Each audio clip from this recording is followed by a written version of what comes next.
female plugs. Kanye shrug, hitting numbers that matter. Thank you for tuning to the Black Fathers Initiative of Cleveland. Make sure you click the link in the bio, like, subscribe. You know what to do.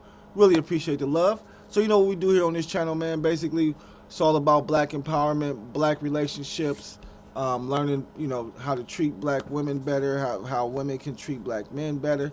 It's all about, like I say, black empowerment. So we got Sister Sharhrazard Ali, and this interview was done by, I believe, Courtney Michelle.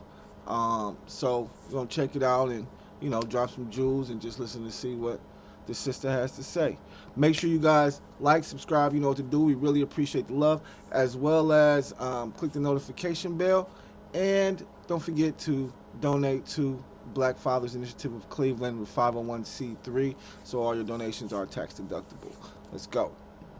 I know you've been dealing with this for decades.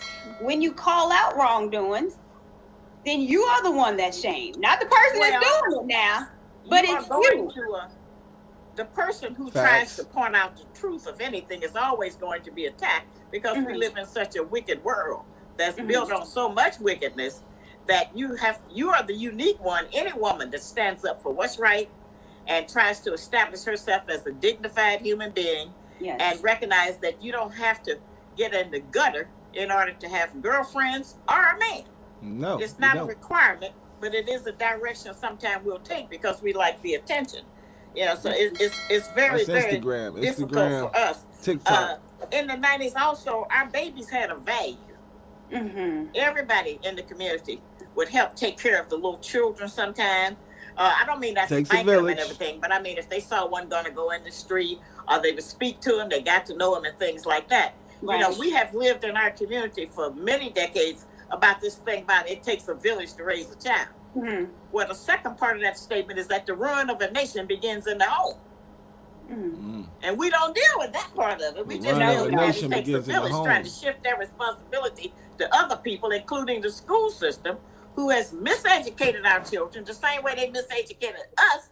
When we found out the truth, we haven't gone back and told our children, because we are so busy sitting in the hairdresser for 5 or 6 hours. And it's very difficult. It has been for me, sister.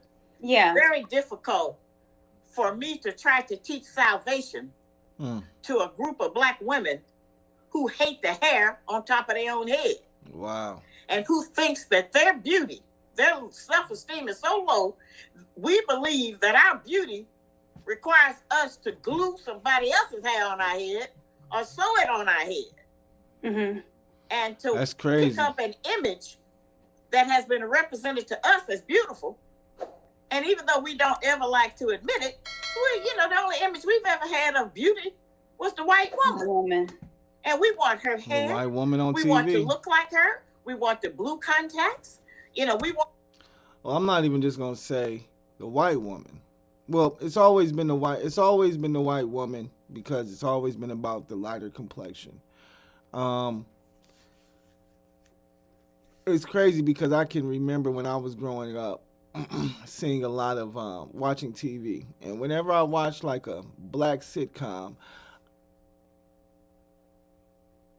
in the beginning when I was younger, like the Jeffersons, Good Times, What's Happening,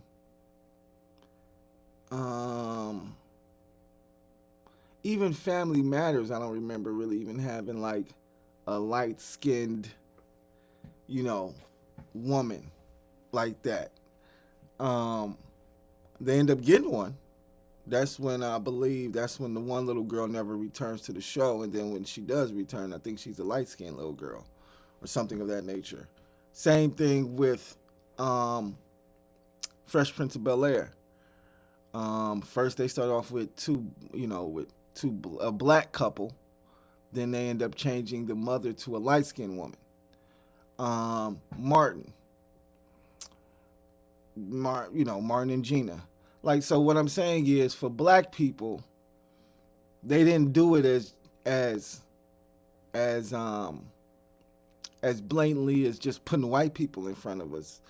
They made it so that they put light-skinned black women in front of us, so that that I feel like that's one of the reasons why we have so many, or why our community does have a discrepancy between light skin and dark skin, but specifically between light skin and dark skin women.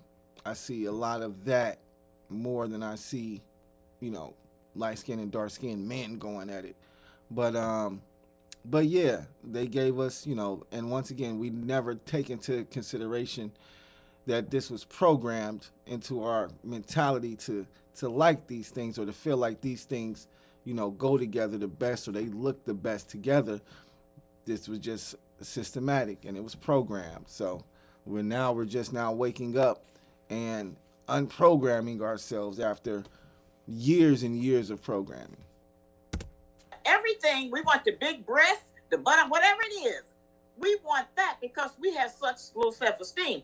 And it's even worse for our little daughters and granddaughters, because we're giving them that same false value, that the only way that a black woman can be beautiful is if she takes things from other people. And we're the most beautiful woman on the earth ever that God created. So the fact that they've convinced us that we need to spend millions and billions of dollars every year to get somebody else's hair to stick on our head in order to be beautiful. You can go to any big meeting, any kind of organizational meeting, and 90% of the women in there got on somebody else's hair on their head.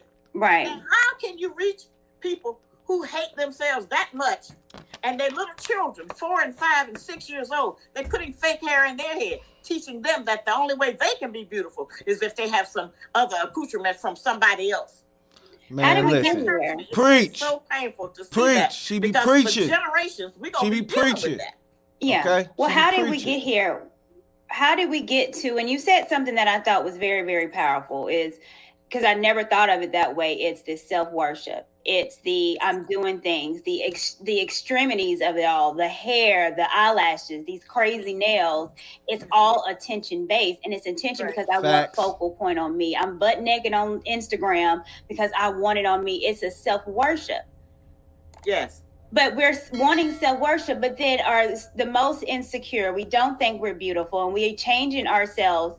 How is that even possible, that I want to be worshipped, but I want to be worshipped by looking like someone completely different?